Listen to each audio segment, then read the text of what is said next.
अस्सलाम वालेकुम भाई। आज हमारा लेक्चर है कंडीशनल सेंटेंसेस का। ठीक है, शर्तीय जुमले होते हैं जिसमें कंडीशन रखी जाती है कि इफ़ के बाद यानी अगर ये काम होता तो उसके बाद दूसरा काम उसका नतीजा, यानी काज और उसका इफ़ेक्ट है, एक वजह उसका उसके बाद असर है, वजह और उसका सबब है। ठीक है, बहुत ही आसान लेक्चर है, फोकस करना है। तो हमारे पास पहले से मैंने वाइट बोर्ड रेडी किया हुआ है, तो ज़रा ध्यान दें।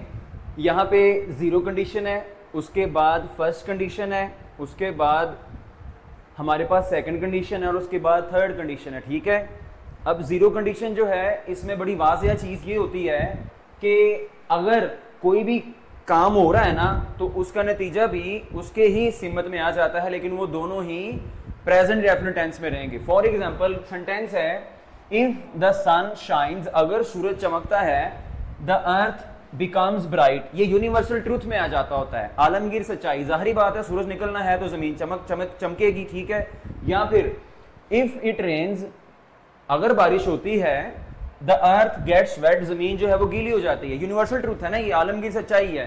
तो ये फर्स्ट कंडीशन जो है ना, उससे पहले जीरो कंडीशन या इसको जनरल कंडीशन भी कहते होते हैं, ये आपकी फर्स्ट कंडीशन से पहले वाला जो कंडीशनल सेंटेंस है वो जीरो कंडीशन है। उसके बाद फर्स्ट कंडीशन आ जाती है। फर्स्ट कंडीशन में हमारे पास होता है सेंटेंस जिसमें हमारा स्ट्रक्चर क्या है, फर्स्ट कंडीशन में अगर तुम मेहनत करोगे तुम पास हो जाओगे। ठीक है, इसमें उर्दू में सेंटेंस में प्रेजेंट डेफिनेट की पहचान नहीं आती। ठीक है, अगर तुम मेहनत करोगे तो तुम पास हो जाओगे। इसमें क्या है, if plus present definite structure में प्लस फ्यूचर इंडेफिनिट। ठीक हो गया। उसके बाद हमारा सेंटेंस क्या है जी, इफ यू वर्क हार्ड, अगर तुम सख्त मेहनत करते या तुम करोगे, you will pass the exam, तुम इम्तिहान पास कर लोगे। ठीक हो गया ना, ये क्लियर कट इंस्ट्रक्शन है यहाँ पे। तो स्ट्रक्चर क्या है हमारे पास, फर्स्ट कंडीशन का स्ट्रक्चर को अपने फिंगर टिप पे याद कर लिया करें। चार ही सेंटेंसेस हैं और इन चारों को अपनी फिंगर टिप्स पे याद कर लें, बहुत ही आसान है। If plus present definite plus future indefinite. ठीक है, प्रेजेंट डेफिनेट में डू डज हमने पहले किया हुआ है, प्रीवियस लेक्चर्स में वीडियो मौजूद है इस टेंस की।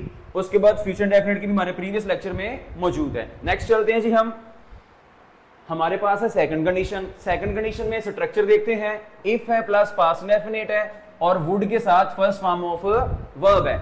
अब हम देखते हैं जरा, हमारे पास इफ है प्लस पास्ट इंडेफिनिट में, पास्ट इंडेफिनिट में क्या होता है, second form of verb simple sentence में होती है, जबकि नेगेटिव में और इंट्रोगेटिव में फर्स्ट फॉर्म ऑफ वर्ब होती है डिड के साथ। ठीक है, ज्यादा डिटेल में नहीं जानना हमने क्योंकि हम कंडीशनल कर रहे हैं अभी।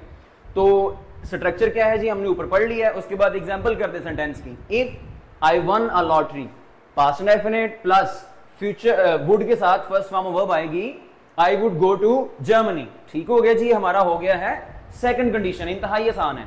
उसके बाद थर्ड कंडीशन सेंटेंस आ जाता है, थर्ड कंडीशनल। ठीक है, वैसे मैंने कंडीशन लिखा हुआ है, इनको कंडीशनल सेंटेंसेस कहते हैं, पर फर्स्ट कंडीशन है, सेकंड कंडीशन और थर्ड कंडीशन है। अब हम देखते हैं जरा, यहां पे थर्ड कंडीशन में स्ट्रक्चर क्या है, इफ प्लस पास्ट परफेक्ट है प्लस वुड है plus third form of verb है। ठीक है जी, अब सेंटेंस की एग्जांपल देखते हैं। इफ पास्ट परफेक्ट में हैड के साथ थर्ड फॉर्म ऑफ वर्ब होती है। If he had won the lottery, अगर वो लॉटरी जीतता, he would have gone to Lahore, वो लाहौर जा चुका होता या वो लाहौर जाता। ठीक है जी, तो ये हमारे कंडीशनल सेंटेंसेस कंप्लीट हुए। अस्सलाम वालेकुम, जज़ाकल्लाह।